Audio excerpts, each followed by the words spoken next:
Hello दोस्तों, आज का लेक्चर पार्ट 6 में अवतल दर्पण द्वारा प्रतिबिंब का बनना।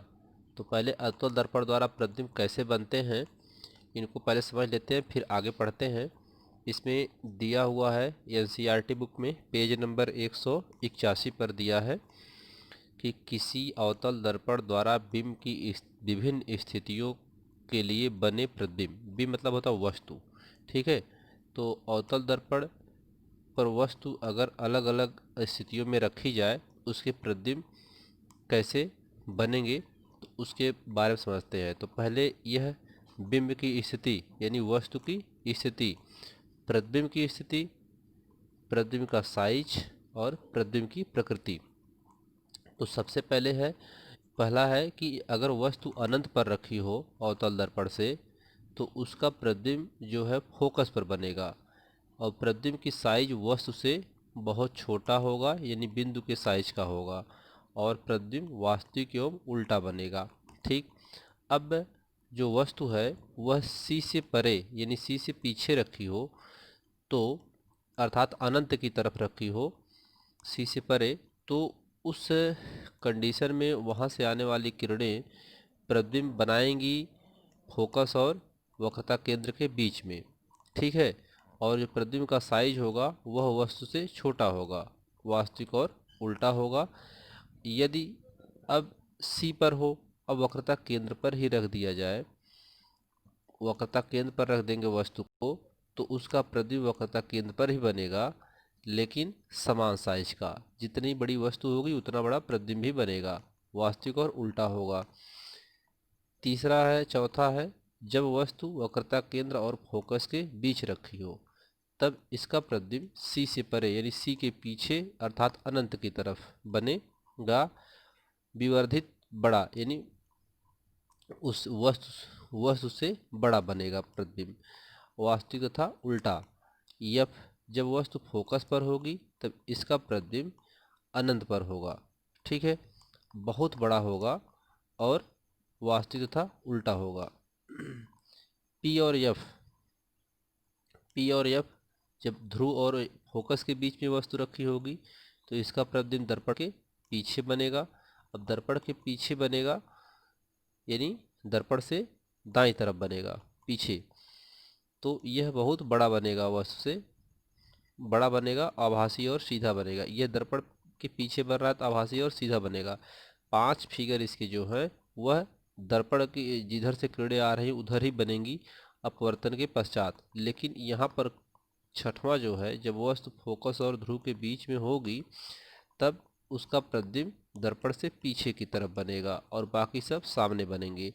और वास्तविक और उल्टा सब में है, इसमें लास्ट में केवल आभासी और सीधा है, ठीक है। जब फिगर वास्तविक बनेगा तो हमेशा उल्टा बनेगा, ये ध्यान रखना है आपको, और जब फिगर आभासी होगा तो वह सीधा बनेगा, ठीक है। अब बाकी हम लोग आगे देखते हैं एक एक करके विस्तार से इसकी परिभाषा सहित फिगर सहित देखते हैं। पहला है जब वस्तु अनंत दूरी पर स्थित हो। अब यहाँ पर वस्तु कहाँ है, अनंत पर है, तो यहाँ से देखिए पहली किरण, इसको मान लेते हैं पहली किरण है और ये दूसरी किरण है। तो अब किरण आरेख आपको समझाया गया है इसके पहले वाले वीडियो में, तो किरण आरेख जो समझाए गए हैं आपको वह बहुत ज़रूरी है इसको आने के लिए। तो किरण आरेख आप बहुत ही गहराई से उसको समझें, उसके 3 नियम बताए गए हैं और उन तीनों नियम में से कोई 2 नियम हमेशा यूज होते रहेंगे और तीनों नियम अच्छी तरीके से पढ़ लीजिए, तब यहाँ पर आपको समझ में आ जाएगा सब। और इसमें आपको ये ध्यान देना है इसकी परिभाषा जब भी लिखनी है तो जैसे हम लोग रचना करते हैं वैसे रचना की तरह ही एकदम लिखना है। तो इससे बहुत कुछ आपको दिमाग नहीं लगाना है, पहले किरणों को समझिए आप लोग।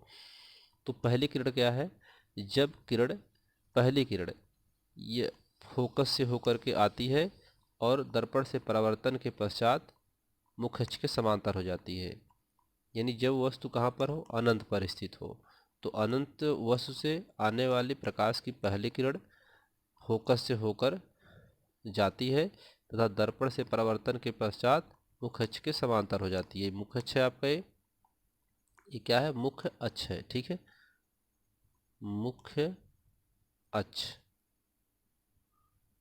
ठीक है, मुख्य अक्ष है। तो मुख्य अक्ष के समांतर जाती है, तथा दूसरी किरण प्रकाशीय केंद्र से होकर के जाती है और दर्पण से परावर्तन के पश्चात पुनः उसी मार्ग पर वापस लौट जाती है। दोनों किरणें एफ फोकस के नीचे मिलती हैं, ठीक है, जहां पर वस्तु का प्रतिबिंब वस्तु से कैसा बनता है, छोटा बनता है, और वस्तु उल्टा बनता है, वास्तविक बनता है, ठीक है। तो इसमें जो है दो प्रकार के फिगर बनाए गए हैं। तो पहला फिगर आपने समझा, तो दूसरे फिगर में अब देखिए यहाँ पर किरणें वस्तु के मुख्य अक्ष के समांतर आ रही हैं और अपवर्तन के पश्चात फोकस पर मिल रही हैं। तो यहाँ पर जो इसका प्रतिबिंब बनेगा जब वस्तु अनंत पर रखी होगी, तो अनंत ये वस्तु है, अनंत से आने वाली है किरणें वस्तु से, तो यह अपवर्तन के पश्चात फोकस से होकर के जाती है, तो यहाँ फोकस पर मिलती है। तो जहाँ पर इस वस्तु का प्रतिबिंब बनता है वह वस्तु का प्रतिबिंब जो है वास्तविक उल्टा था वस्तु से बहुत छोटा बनता है, या आप कह सकते हैं बिंदु के साइज का बनता है। यहाँ पर भी कंडीशन ऐसे आते हैं, आप ऐसे ही फिगर बना सकते हैं। अगर इस तरीके से फिगर आपको मिले तो इससे भी आपको कंफ्यूज नहीं होना है, घबराना नहीं है। यह वस्तु अनंत पर है, तो अनंत से किरणें यहाँ से आती है, एक किरण इधर से आती है और दूसरी किरण वक्रता केंद्र से आती है। तो दोनों किरणें जिस बिंदु पर काटती हैं यह फोकस पर ही प्रतिबिंब बनता है। तो यहाँ पर आपको ये प्रतिबिंब जो नहीं दिखाई दे रहा है यहाँ पे दिखाई दे रहा है। तो अनंत और वस्तु बहुत बड़ी है और वस्तु की तुलना में यह प्रतिबिंब जो यहाँ बन रहा है यह प्रतिबिंब बहुत छोटा बन रहा है, यानी बिंदु के आकार का ही बन रहा है। यहाँ आपको बड़ा बना करके दिखाया गया है कि ताकि आपको ये वस्तु प्रतिबिंब दिखाया जा सके, तो इसलिए, लेकिन ये बिंदु के आकार का ही इस वस्तु की तुलना में यह प्रतिबिंब वस्तु के बिंदु के आकार का ही है। तो इस तरीके से आप इसको समझ सकते हैं और इस तरीके से आप डेफिनेशन में अब इसके बारे में जो रचना लिखनी है आप रचना लिख सकते हैं। एक रचना हम आपको बता दे रहे हैं, दूसरी रचना आप अपने आप से खुद कर लेंगे। तो जब वस्तु अनंत पर रखी हो तो वस्तु से आने वाली पहली किरण फोकस से होकर दर्पण से परावर्तन के पश्चात मुख्य अक्ष के समांतर चली जाती है। पहली किरण फोकस से आती है, दर्पण से परावर्तन के पश्चात मुख्य अक्ष के समांतर चली जाती है, तथा दूसरी किरण वक्रता केंद्र से होकर आती है, दर्पण से परावर्तन के पश्चात उसी मार्ग पर पुनः वापस लौट जाती है। अब यह वक्रता केंद्र से आती है और दर्पण से परावर्तित होती है, इधर से आती है, यहाँ पर ऐसे बनाना, फिर इसी मार्ग पर पूरा वापस लौट जाती है, ठीक है। तो दोनों किरणें फोकस तल के नीचे मिलती हैं। अभी फोकस तल के दोनों किरणें नीचे मिल रही हैं, यहाँ पे मिलती है, जहाँ वस्तु का प्रतिबिंब वास्तविक उल्टा तथा वस्तु से छोटा बनता है या बिंदु के साइज का बनता है। अगर इस फिगर में आपको लिखना है यहाँ पे, तो अनंत पर रखी वस्तु से आने वाली मुख्य अक्ष के समांतर प्रकाश की किरणें दर्पण से परावर्तन के पश्चात फोकस से होकर के चली जाती हैं और फोकस पर ही मिलती हैं, जहां अनंत पर रखी वस्तु का प्रतिबिंब वास्तविक उल्टा तथा वस्तु से बहुत छोटा अर्थात बिंदु के आकार का बनता है। तो आप इस तरीके से इसे भी लिख सकते हैं, ठीक है। दूसरा है जब वस्तु अनंत तथा वक्रता केंद्र के बीच रखी हो। अब वस्तु कहाँ रखी है, अनंत है इधर और ये वक्रता केंद्र है, ऐसे डॉट डॉट करके हम मान लेते हैं ये अनंत है इधर, ठीक है। तो अनंत और वक्रता केंद्र के बीच रखी हो, तब यहाँ पर इसका प्रतिबिंब कैसे बनेगा। तो देखिए पहली किरण मुख्य अक्ष के समांतर चल रही है इसके और दर्पण से परावर्तन के पश्चात फोकस से होकर के चली जाती है। दूसरी प्रकाशिक केंद्र से आती है और परावर्तन के पश्चात उसी पर वापस लौट जाती है मार्ग पर। दोनों किरणें एफ और सी के बीच में मिल रही हैं, तो यहाँ पर उस वस्तु का प्रतिबिंब बन जाएगा। कैसा बन रहा है देखिए, इस वस्तु से छोटा बन रहा है, उल्टा बन रहा है और वास्तविक बन रहा है। तो बस यही लिखना है हमें।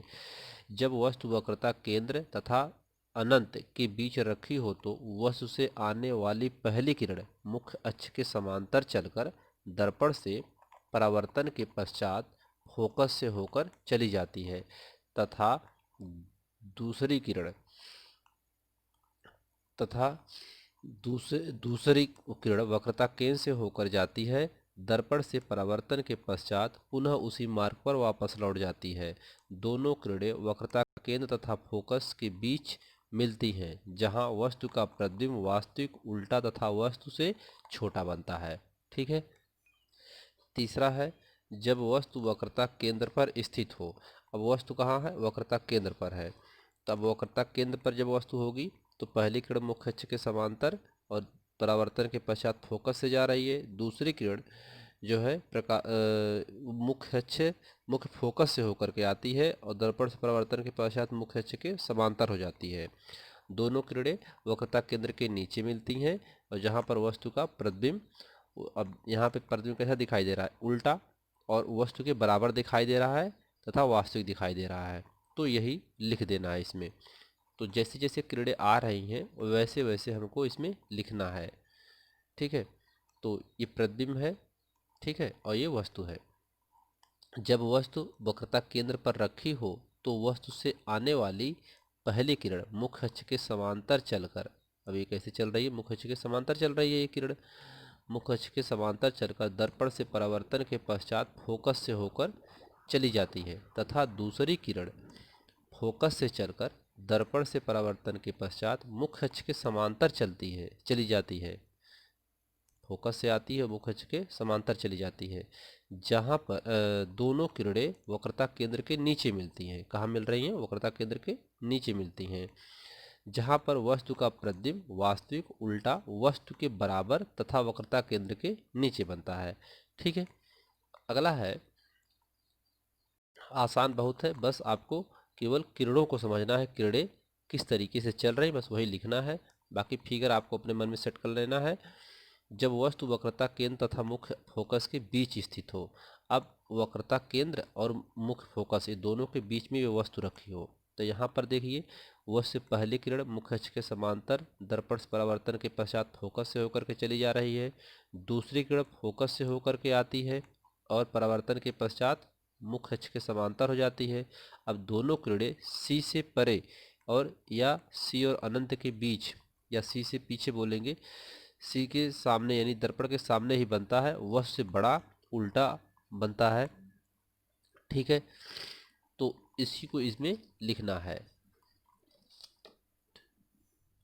जब वस्तु वक्रता केंद्र तथा मुख्य फोकस के बीच रखी हो तो वस्तु से आने वाली पहली किरण मुख्य अक्ष के समांतर चलकर दर्पण से परावर्तन के पश्चात फोकस से होकर चली जाती है तथा दूसरी किरण फोकस से चलकर दर्पण से परावर्तन के पश्चात मुख्य अक्ष के समांतर चली जाती है।